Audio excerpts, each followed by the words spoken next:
حرب تدخل فيها نصف العالم، فصلتهم أرضهم عن بعض لتصبح الدولة الواحدة تضم دولتين، ولم تنتهي الحرب بينهما إلا بخط عازل فرق بين الشعب وخلق منطقة توتر بين الشق الجنوبي المتطور والشق الشمالي الشيوعي. قوة نووية مرعبة بمواجهة قوة ذكية وحديثة، جاران جمعتهما الأرض وفرقتهما الحروب ليتحولا لألد الأعداء لبعضهما. حرب فكرية وعقائدية وتاريخية بدأت قبل عشرات الأعوام ولم تنتهي حتى اليوم. كوريا الشمالية بمواجهة كوريا الجنوبية، مقارنة عسكرية بين أكثر الدول عداء لبعض. صراع الجيوش. في تقريره السنوي لأقوى جيوش العالم، أظهر موقع جلوبال فاير باور المختص بالشؤون العسكرية موقع الجيشين على سلم الترتيب العالمي، وهو الترتيب الذي شهد تغيرات كبيرة في السنوات الأخيرة، خصوصاً في الشرق الأوسط والقارة الآسيوية. فقد احتلت كوريا الشمالية المركز 28 عالمياً، أما كوريا الجنوبية جاءت في المركز السادس، لتحقق بذلك تقدماً جيداً عن السنوات السابقة. وقبل أن نخوض في التفاصيل، إليكم بعض المعلومات عن الجارتين، حيث تبلغ مساحة الشق الشمالي 140 ألف كيلومتر مربع، أما الشق الجنوبي فمساحته تقدر بأكثر من 99 ألف كيلومتر مربع. كما يجمع الدولتين خط حدودي بطول 125 كيلومتراً، ما يجعل خيار الحرب مدمراً للطرفين. ويتضمن ذلك الخط منطقة منزوعة السلاح بعمق 4 كيلومترات، تشرف عليها وحدات من قوات حفظ السلام التابعة للأمم المتحدة. وفي نقطة بارزة تظهر استراتيجية كل دولة في الحفاظ على مركز قوتها، فعاصمة كوريا الشمالية بيونغ يانغ تبعد عن الحدود 120 كيلومتراً، أما عاصمة الجنوب سول فتبعد 40 كيلومتراً فقط، ما يجعل عملية الوصول لعاصمة الشمال في الحرب صعبة للغاية. والآن تعال لنرى لمن ستكون الغلبة. الخزان البشري. نبدأ بتعداد السكان العام لدى الطرفين، حيث يصل تعداد سكان كوريا الشمالية إلى 25 مليون نسمة، أما كوريا الجنوبية فالرقم مضاعف، حيث يقدر عدد سكانها بأكثر من 51 مليون نسمة. وبالانتقال للقوى العاملة المتاحة، فلدى الشق الشمالي لكوريا 13 مليون فرد، أما الشق الجنوبي فلديه 25 مليون فرد.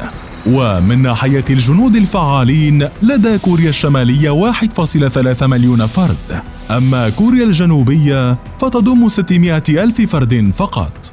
وتنعكس الأرقام بشكل كبير من حيث الجنود الاحتياط، حيث تملك بيونغ يانغ 600 ألف فرد، أما سول فلديها 3.1 مليون فرد، الأمر الذي يحسب لها في حالة الحرب ويمكنها من رفع عدد جنود جيشها بسهولة.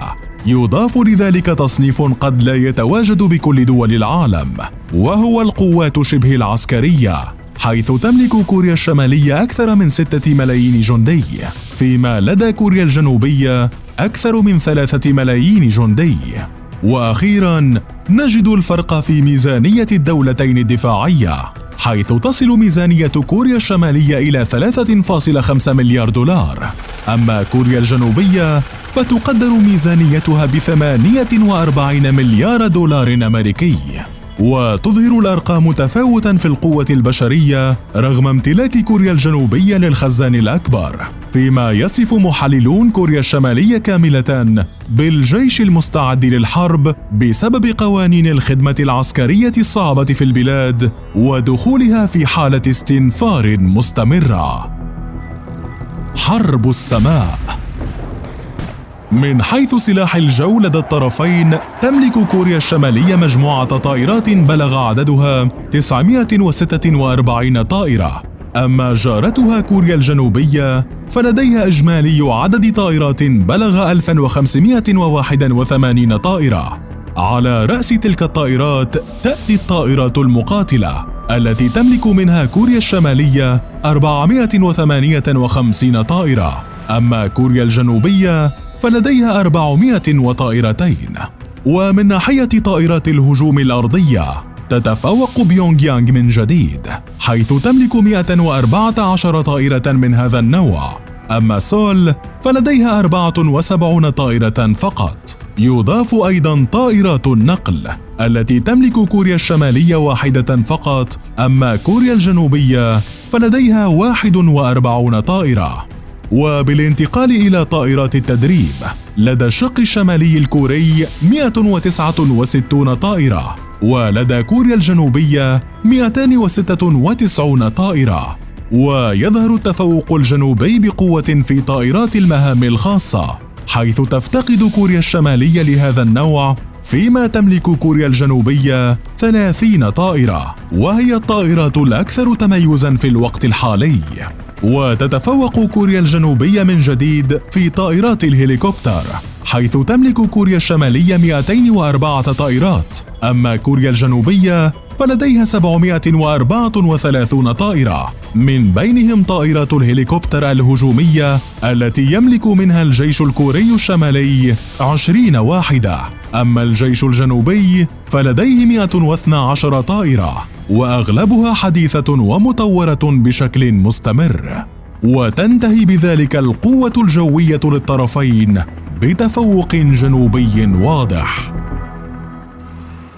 الغزو البري. على الأرض تأتي الدبابات في المقدمة، حيث تملك كوريا الشمالية 6145 دبابة، أما كوريا الجنوبية فلديها 2600 دبابة. وبالانتقال إلى المركبات المدرعة، فيملك جيش الشمال 10,000 مدرعة، أما جيش الجنوب فلديه 14,100 مدرعة. ومن أبرز الأسلحة أيضاً على الأرض تأتي المدفعية ذاتية الدفع التي تملك منها كوريا الشمالية 900 قطعة، أما كوريا الجنوبية فلديها أضعاف ذلك العدد، إذ يقدر العدد ب3040 قطعة. ومن جهة المدفعية الميدانية فلدى كوريا الشمالية 250 مدفعية فقط، أما كوريا الجنوبية فتمتلك 3854 مدفعية، لتتفوق بقوة في أنواع المدفعية بشكل عام. وأخيراً تأتي قواعد إطلاق الصواريخ التي تملك منها كوريا الشمالية 1500 منظومة بأنواع مختلفة، ولدى كوريا الجنوبية 574 منظومة. يضاف لذلك الصواريخ النووية التي تملكها كوريا الشمالية، ولا يعرف الرقم الدقيق لها حتى اليوم، وسط تقديرات بمئات الصواريخ، فيما تفتقد كوريا الجنوبية للسلاح النووي. القوة البحرية.